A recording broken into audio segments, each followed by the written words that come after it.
Hi friends, இன்றைக்கி என்ன செய்ய போகிறோன்னா, இன்றைக்கி வந்துட்டு வெஜிடபிள் கீமா கட்லெட் தான். வெஜிடபிள்ஸும் கீமாவும் சேர்த்து ஒரு கட்லெட் எப்படி செய்யலாம்னு சொல்லி ஃபாஸ்ட்டாக வீட்டில் இருக்க பொருள்களை வச்சு எப்படி செய்யலாம்னு சொல்ல போகிறேன். இப்போ நான் என்னென்ன எடுத்திருக்கேன்னு பாருங்கள். இப்போ வந்துட்டு கீமா வந்து ஒரு 1/4 கிலோ அளவுக்கு நான் எடுத்திருக்கேன், மட்டன் கீமா. இதை வந்துட்டு ஃபஸ்ட்டு வந்து வேக வச்சுக்கலாம். கொஞ்சம் தான் எடுத்திருக்கேன், ஏன்னா நம்ம வெஜிடபிள்ஸும் போடுற தொட்டு நம்ம வந்து கொஞ்சம் அந்த அளவுக்கு எடுத்திருக்கேன் நான். இப்போ வந்து இது கூட வந்துட்டு இதை ஃபஸ்ட்டு ஒரு 3 ஸ்டீம் விட்டு எடுத்துக்கலாம். இதுக்கு வந்து என்ன தேவைன்னா, சும்மா ஒரு சின்ன ஸ்பூன் அளவுக்கு மிளகாத்தூள், அப்புறம் மஞ்சள் தூள், ஜீரகத்தூள். அதுதான் ரொம்ப ஃபாஸ்ட்டாக முடிஞ்சிடுங்க. அப்புறம் வந்துட்டு மட்டன் மசாலா ஒரு ஸ்பூன் அளவுக்கு போட்டுக்கோங்க. மட்டன் மசாலா சும்மா ஒரு ஸ்பூன் அளவுக்கு போட்டுக்கோங்க. நம்ம மற்றது திருப்பி வந்து வதக்கும் போது எல்லாம் போடுவோம். இது பாயில் பண்ணுறதுக்கு தான் இது. இப்போ தேவையான இந்த மட்டனுக்கு தேவையான அளவுக்கு வந்துட்டு உப்பு, இந்த அளவுக்கு உப்பு போட்டுக்கலாம். இதை போட்டுட்டு கொஞ்சம் தண்ணி விட்டு இதை வந்துட்டு ரொம்ப தண்ணி விடாதீங்க, கொஞ்சம் தண்ணி விட்டு இதை வந்து நம்ம வந்து ஒரு பாயில் பண்ணி ஒரு 3 ஸ்டீம் விட்டு எடுத்துக்கலாம். அவ்வளோதான்.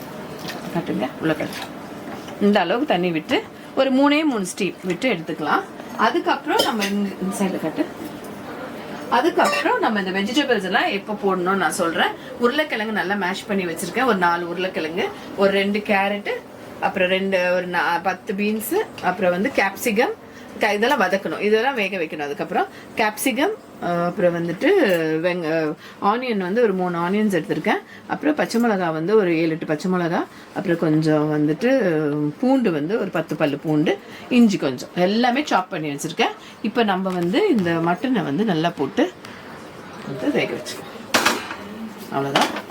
இப்போ வந்து இதை போட்டு ஒரு 3 ஸ்டீம் விட்டால் போதும். ஏன்னா வந்து இது கீமா தான், கீமா வந்து டக்குன்னு வந்து வெந்துடும். அதனால ஒரு 3 ஸ்டீம் விட்டு இந்த அளவு ரொம்ப தண்ணி இல்லாமல் வச்சுக்காதீங்க. ஒரு அளவுக்கு தண்ணி இருக்கிற மாதிரி வச்சுக்கோங்க. தண்ணி இல்லாமல் வச்சுக்கோங்கன்னா வந்து உங்களுக்கு வந்து இதை எல்லாம் ஒரு மிக்ஸ் பண்ணி கொடுத்துட்டு அதுக்கப்புறம் இதை வந்து ஸ்டீம் போட்டு எடுத்துக்கோங்க.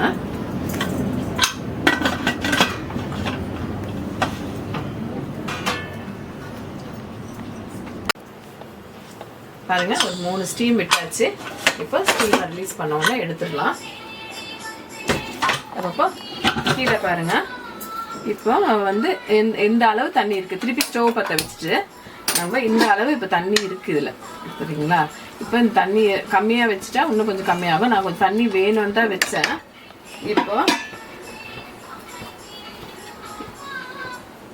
இப்போ வந்துட்டு இந்த பீன்ஸ் இருக்கு இல்லையா,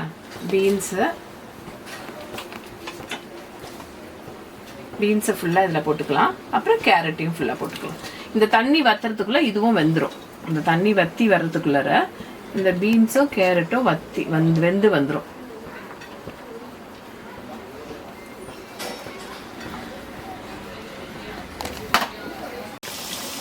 பாருங்க, இப்போ அந்த மிச்சம் இருந்த தண்ணியில் அந்த மட்டன் கீமா வெந்த தண்ணியிலேயே நம்ம வந்து கேரட் பீன்ஸை போட்டு நல்லா வேக வச்சாச்சு. ஒரு 10 நிமிஷம். இந்த பொரியல் வேகிற நேரம் தான், அதுவும் நல்லா வந்துருச்சு. உங்களுக்கே தெரியும், இப்போ ட்ரையாக இருக்கணும், தண்ணியே இல்லாத அளவுக்கு இருக்கணும். இப்போ இதை எடுத்துட்டு இப்போ நம்ம நெக்ஸ்ட் வந்து என்னென்ன வதக்கிறதுக்குன்னு பார்த்துக்கலாம். இப்போ வந்து அந்த இதெல்லாம் இன்னொரு இதில் ட்ரான்ஸ்ஃபர் பண்ணியாச்சு, கீமாவும் வெஜிடபிள்ஸும். இப்போ நம்ம இதில் வந்து கொஞ்சம் ஒரு 3 ஸ்பூன் அளவுக்கு எண்ணெய் ஊற்றிக்கோங்க. அது உங்களுக்கு எவ்வளோ அளவுக்கு எண்ணெய் வேணுமோ அந்த அளவுக்கு ஊற்றிக்க, ரொம்பலாம் ஊற்றிக்காதீங்க. நம்ம வந்து டீப் ஃப்ரை பண்ண போகிறதில்ல, ஷாலோ ஃப்ரை தான் பண்ண போகிறோம்.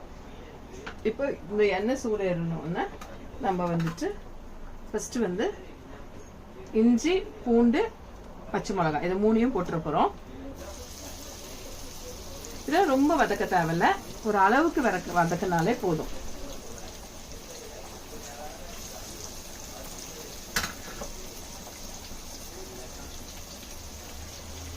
இதை வந்து ஒரு வதக்கி வச்சுட்டு இதை போட்டு ஃபஸ்ட்டு வதக்குனா அந்த ஃப்ளேவர் கொஞ்சம் நல்லா, அந்த இஞ்சி பூண்டு அந்த ஃப்ளேவர் வந்து ரொம்ப நல்லா இருக்கும். நம்ம இஞ்சி பூண்டு பேஸ்ட் போடக்கூடாது. இதுக்கு இஞ்சி பூண்டை வந்து நல்லா சாப் பண்ணி ஃபைன் சாப்பாக தான் போட போகிறோம். நெக்ஸ்ட்டு வந்து கேப்சிகம், ஏன்னா இதெல்லாம் வதங்கிறதுக்கு நேரம் ஆகும், அதனால கேப்சிகம் போட்டுக்கலாம்.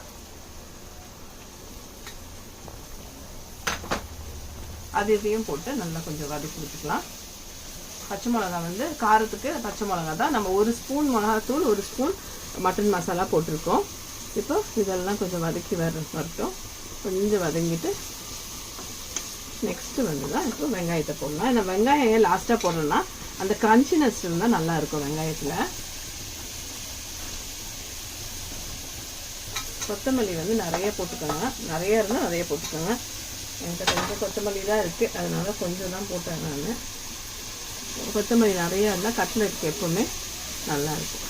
இதையும் நல்லா ஒரு அளவுக்கு வதக்கி விட்டுக்கோங்க.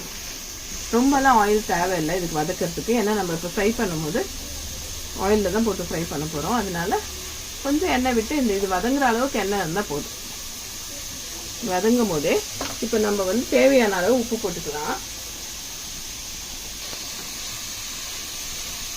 வெஜிடபிள்ஸு தான் நம்ம உப்பு போட்டோம். வெஜிடபிளும் அந்த கீமாக்கு அந்த உப்பு வந்து கரெக்டாக இருந்தது. இப்போ இந்த வெங்காயத்துக்கு இந்த ராவாக இருக்கக்கூடாது. அது அந்த ராவாக இருக்கும் போதே அந்த உப்பு டேஸ்ட் இல்லாமல் இருக்கக்கூடாது. ஸோ இதுக்கு தகுந்த அளவுக்கு கொஞ்சம் உப்பு. உருளைக்கிழங்கு உப்பு போட்டு தான் வேக வச்சுருக்கோம். அதனால் உப்பு ஜாஸ்தி சேர்த்துக்காதீங்க. அதனால் கம்மியாக சேர்த்துக்கோங்க. உப்பு வேணும்னா உப்பு சேர்த்துக்கலாம். உப்பு வந்து ஜாஸ்தி ஆயிடுச்சுனா தான் ரொம்ப கஷ்டம். இந்த வதக்கி வச்சுங்களா பாருங்கள். இப்போ எல்லாம் ரொம்ப வதக்கலை, நான் ஒரு அளவுக்கு தான் வதக்கியிருக்கேன் எல்லாத்தையும். இப்போ இந்த ஸ்டேஜில் நம்ம உருளைக்கிழங்கு அதையும் போட்டுக்கிறோம். அதையும் போட்டு இது கூட சேர்த்து நல்லா ஒரு வதக்கி விட்டுக்கோங்க.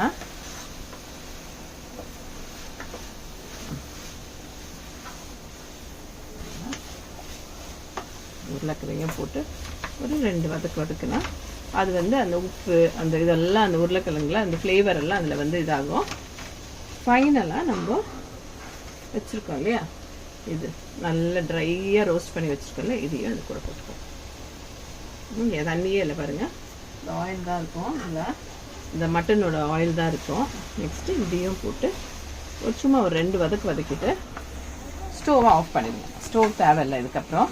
இதை சும்மாவே நல்லா வந்து கொஞ்சம் சில்லுனாலும் நல்லா பெசரி விட்டுக்கோங்க. இப்போ கொஞ்சம் சூடாக இருக்கும்போது கரண்டிலேயே நல்லா வந்து இது பண்ணி விட்டுட்டு சில்லுனான ஒன்று நல்லா கையை விட்டு நல்லா கொஞ்சம் பெசரி விட்டுக்குங்க. அப்போ எல்லாமே ஒன்றுக்கு ஒன்று சேர்ந்துக்கும். இப்போ கரண்டியில் இது பண்ணுறதோட நம்ம சில்லுனாலும் கையில் பண்ணும்போது அது நல்லா வந்து இன்னும் பிளெண்ட் ஆயிரும். பாருங்கள் எப்படி தெரியுதா, இந்த கலரில் தான் இருக்கணும்.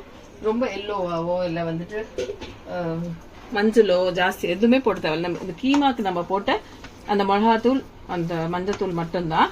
இதுக்கு வந்து வேற எதுவுமே தேவையில்லை. இது ஒரு மாதிரி வந்து லைட் ப்ரௌன் தான்.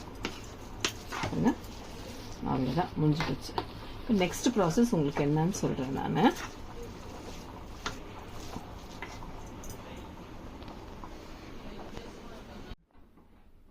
பாருங்க, இப்போ வந்து நல்லா வந்துட்டு இதை ஒரு கண்டெய்னரில் எடுத்து வச்சுட்டு இப்போ கொத்தமல்லியும் கருவேப்பிலையும் நல்லா அதுவும் கொஞ்சம் ஃபைன் சாப்பாக பண்ணி போட்டுக்கோங்க. புதினா இருந்தால் கூட இன்னும் கொஞ்சம் புதினாவும் போட்டுக்கோங்க. நான் புதினா போடல, இருக்குதான், ஆனால் பசங்களுக்கு வேணான்னு சொல்லுவாங்கன்னு சொல்லி புதினா போடல. இதையும் வந்து நல்லா வந்து போட்டு நல்லா மிக்ஸ் பண்ணி விட்டுக்கலாம்.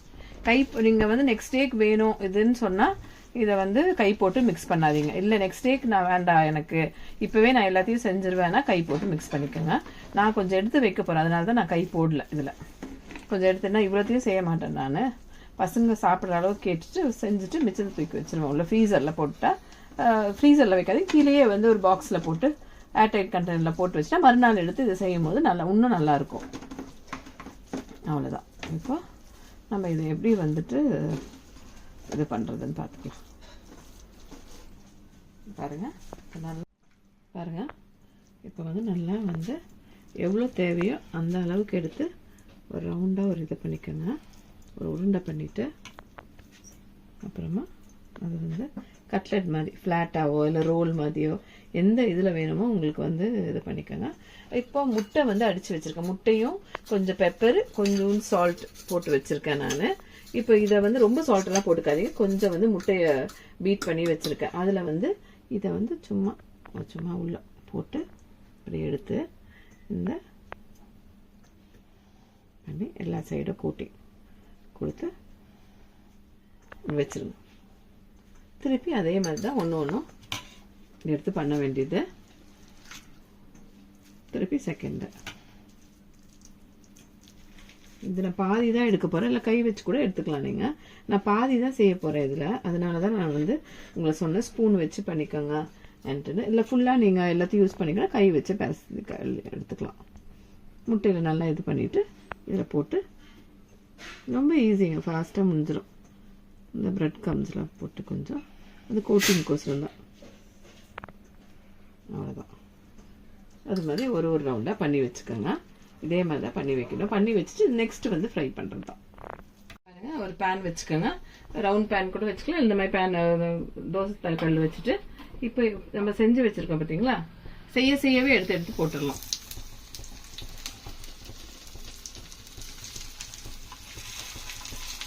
ஸ்லோ பண்ணிக்கோங்க, ஸ்டோவை ஆஃபில் வச்சுக்கோங்க. ரொம்ப ஃபுல் ஃப்ளேமில் வைக்காதீங்க, தீஞ்சிரும். நல்ல எண்ணெய் சூடு ஏறினோடனே நம்ம வந்து ஒரு ஆஃப் ஃப்ளேமில் வச்சுக்குவோம்.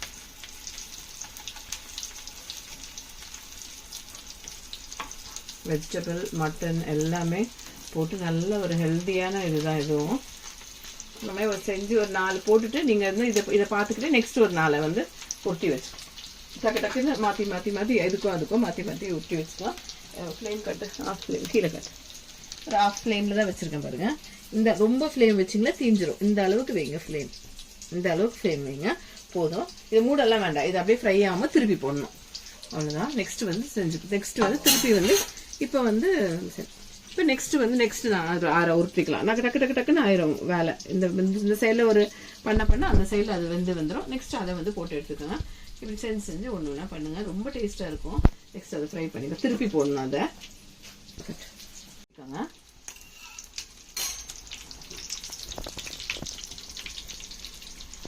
மெதுவாக பார்த்து செய்யுங்க.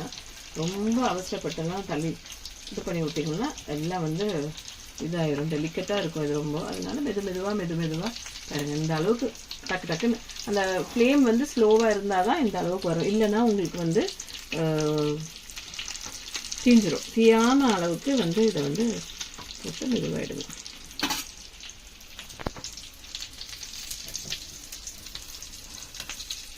ரெண்டு கரண்டி வச்சுக்கிட்டா ஈஸியாக இருக்கும் உங்களுக்கு திருப்பத்துக்கு. எப்படி தூக்கி போட்டு வைக்கிறோம். இதுவும் ரெண்டு தோசை கரண்டி வச்சுக்கிட்டிங்கன்னா ஈஸியாக இருக்கும். தூக்கி போட்டால் கொஞ்சம் இதாகும். நெக்ஸ்ட் இப்படி அவ்வளோதான். பாருங்கள் எவ்வளோ சீக்கிரம் ஆயிடுச்சு பார்த்தீங்களா. ஏற்கனவே இது நல்ல பேக் ஆனது தான் இது. அதனால வந்து நம்ம வந்து திருப்பி வந்து ரொம்ப ஆகணும் அதெல்லாம் தேவையில்லை. வெந்தது தான் எல்லாம், கறியிலேருந்து எல்லாமே வெந்து தான் இருக்குது. நம்ம சும்மா ஃப்ரை பண்ணி எடுத்து கொடுக்க வேண்டியதான். பசங்களுக்கு ரொம்ப ருசியாக இருக்கும், ரொம்ப டேஸ்ட்டாக. அதுக்குள்ளே அது ஆகிறதுக்குள்ளே நெக்ஸ்ட்டு போட்டுக்கலாம். நம்ம அது முடியறதுக்குள்ள நெக்ஸ்ட் இதை வந்து போட்டு க்ரம்ஸும் இது முட்டையும் இதையும் ரொம்ப அடித்து வச்சுக்காதீங்க. ஒரு முட்டை முடியும் போது இன்னொரு முட்டை அடிச்சுக்கோங்க. அதுதான் சொல்லுவேன் நான். ஒன்று முடியும் போது அதேமாதிரி இதுவும் வந்து க்ரம் வந்து வேணும்னா இன்னும் கொஞ்சம் எடுத்துங்க. எல்லாம் நிறைய போட்டு வச்சு எல்லாம் வேஸ்ட் பண்ணாதீங்க. நான் வந்து ஒரு 10 கட்லெட் இப்போ செய்ய போகிறேன். நெக்ஸ்ட் வந்து கொஞ்சம் நேரம் கழிச்சு இப்போ சாப்பிட்டு வந்து வச்சுட்டோங்க. அப்புறம் வந்து ஈவினிங் அதுக்கப்புறம் கொஞ்சம் நேரம் கழிச்சு வந்து வேணும் கேட்டாங்கன்னா திருப்பி செஞ்சு கொடுப்பேன். அப்போ வந்து திருப்பி சூடாக செஞ்சு கொடுத்துடலாம். இது மட்டும் பண்ணி வச்சிட்டிங்கன்னா நீங்கள் எப்போனாலும் செஞ்சுக்கலாம். பாருங்க, இப்போ எடுத்து நல்லா கொஞ்சம் எண்ணெயை கொஞ்சம் டிப் பண்ணி எடுத்துருங்க. கொஞ்சம் ட்ரெயின் பண்ணி அப்படியே கொஞ்சம் எண்ணெய் எடுத்துருங்க. எண்ணெய் இருக்காது, உங்களுக்கே தெரியும் பாருங்கள். எதுவுமே இல்லை. அப்படியே கொஞ்சம் நேரம் வச்சிங்கன்னா இந்த எண்ணெய் ஃபுல்லாக வடிஞ்சு வந்துடும். எடுத்து நீங்கள் ஒரு டிஷ்யூ பேப்பர் மேலேயே வச்சுக்கலாம், இல்லை சும்மாவே வச்சுக்கலாம். ஏன்னா அவ்வளோ எண்ணெய் இல்லை. எண்ணெய் அவ்வளோ இருந்தால் 2 கரண்டி வச்சு எடுத்திங்கன்னா உங்களுக்கு ஈஸியாக இருக்கும். 2 சைடுமே நல்லா வெந்து வந்துருச்சு. இந்த எண்ணெயை நல்லா கொஞ்சம் வடிகட்டிட்டு எப்பயும் ஒன்று எடுத்து வச்சுருங்க. நெக்ஸ்ட் 4 போட்டாச்சு பாருங்கள். அது ஆறத்துக்குள்ளே இது எடுத்தோன்னா இந்த நெக்ஸ்ட் அதை போட்டு வச்சுருவேன். மாற்றி போட்டுகிட்டே இருந்தால் டக்குன்னு ஆயிரும். இப்போ நம்ம இதை பிளேட்டிங் பண்ணிக்கலாம். வீட்டில் நீங்கள் வெளியே வாங்கி சாப்பிட்றதோட வீட்டில் செஞ்சால் இன்னும் கூடவே ஒரு 2-3 கூட பசங்க சாப்பிடுங்க. அதனால வந்துட்டு பசங்களுக்கு இப்படி செஞ்சு கொடுங்க. இந்த மாதிரி பாருங்கள் என்ன அழகாக வந்திருக்கு பாருங்களேன், தெரியுதா உங்களுக்கு? என்ன அழகாக இருக்குது பாருங்கள். நல்லா வந்து எல்லாமே உள்ளே வெந்து இருக்கும். ஒன்று காட்டுறேன் உங்களுக்கு, ஒன்று ஒடிச்சு காட்டுறேன் பாருங்கள், ஒன்று வச்சு காட்டுறேன். நல்லா வந்து வெந்து இருக்கும், உள்ளவும் நல்லா வந்து வெந்து இருக்கும். தெரியுதுங்களா உங்களுக்கு? வச்சு சாப்பிடும் போது பசங்களுக்கு அவ்வளோ நல்லா இருக்கும். இந்த மாதிரி செஞ்சு கொடுங்க வீட்டில் பசங்களுக்கு. ரொம்ப ஹெல்தியானது கூட. வெளியே வாங்கி சாப்பிட வீட்டில் ஒரு 4-5 ஒன்றாவே கூடவே சாப்பிடுங்க பிள்ளைங்க. பசங்களுக்கு இப்படி செஞ்சு கொடுங்க வீட்டில் வச்சு. சேனலை பாருங்கள், சப்ஸ்கிரைப் பண்ணுங்கள், ஷேர் பண்ணுங்கள், லைக் பண்ணுங்கள். தேங்க்யூ.